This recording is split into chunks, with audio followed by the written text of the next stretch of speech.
Hadirin hadirat sekalian, peristiwa Isra wal Mi'raj ini dia tidak berlaku dalam keadaan kosong begitu saja, tidak.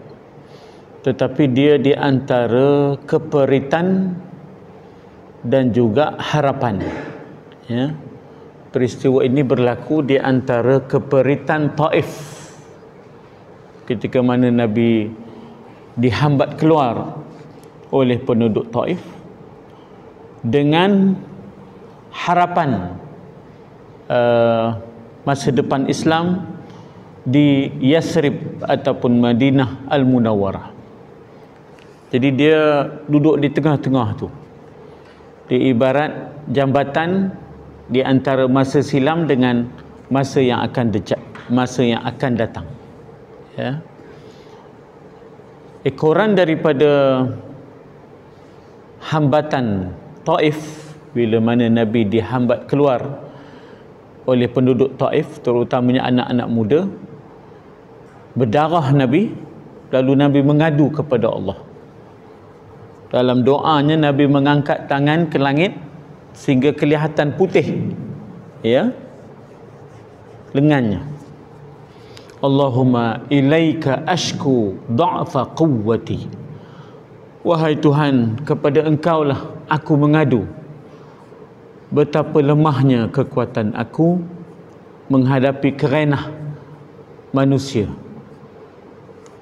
Mekah tidak subur untuk perkembangan Islam, lalu Nabi cuba ke Taif membuat satu ekspedisi dakwah.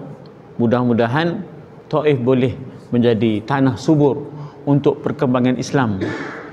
Tapi ternyata bahawa pembesar-pembesar Taif menolak Islam, malah menyuruh anak-anak mudanya menghambat Nabi keluar daripada Taif.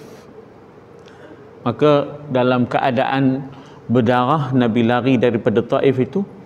Kemudian Nabi terhenti pada sebatang pohon, tersandar bersama dengan Sayyidina Zaid ibn Harithah. Lalu terdengarlah doa Nabi. Sebab itu dalam ayat tadi disebut innahu sami'ul basir.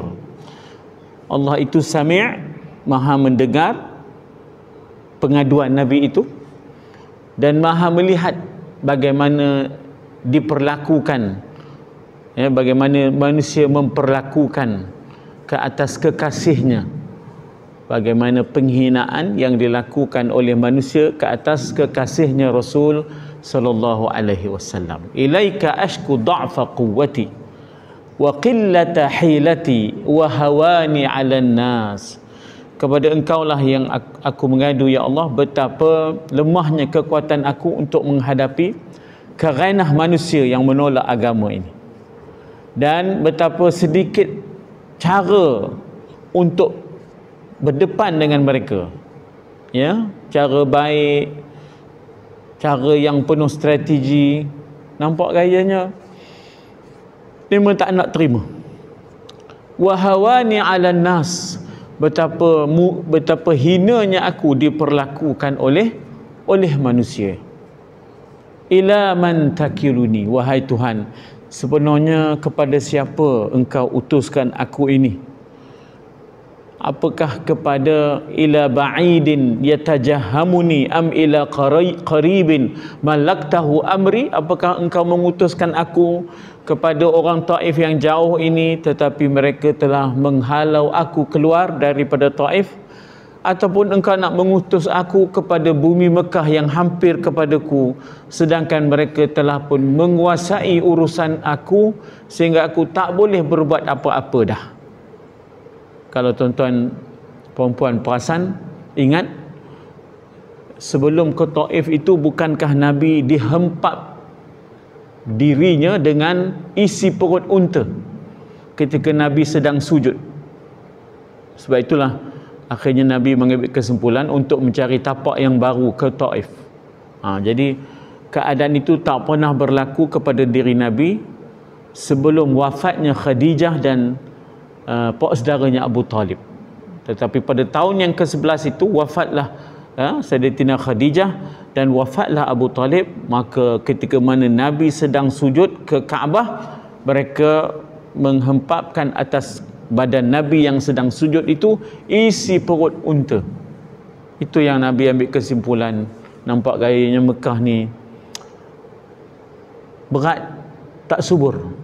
Itu yang Nabi cari ke Taif tu, cari jalan untuk berdakwah ke Taif. Ternyata Taif tidak menyambut kehadiran Nabi ketika itu. Ketika itulah sehingga mereka maknanya menghujani Nabi dengan batu-batu sampai berdarahlah ya, kepala Nabi sampai mengalir darah itu sampai ke tumit ya, sampai ke tumit. Jadi itu yang saya kata tadi, bahawa peristiwa ini berlaku di antara keperitan Taif dengan harapan Yasrib.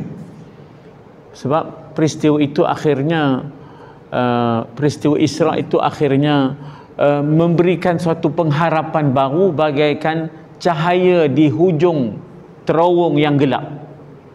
Kita lalu terowong, tiba-tiba padam lampunya, mak apa dia labun, gelap dia. Berjalanlah juga dibawa oleh kaki kita ni, hati dah tak lalu.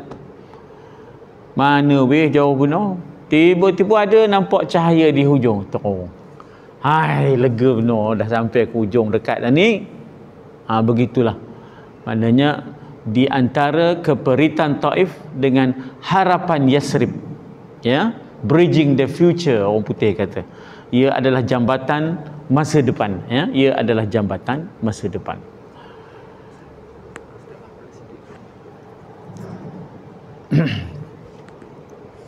Jadi kita lihat di situ bagaimana bila mana disebut innahu huwas sami'ul basir, Allah itu maha mendengar akan rintihan, keluhan, pengaduan, dan basir, maha melihat petaka yang dihadapi ataupun keadaan malang yang dihadapi oleh kekasihnya.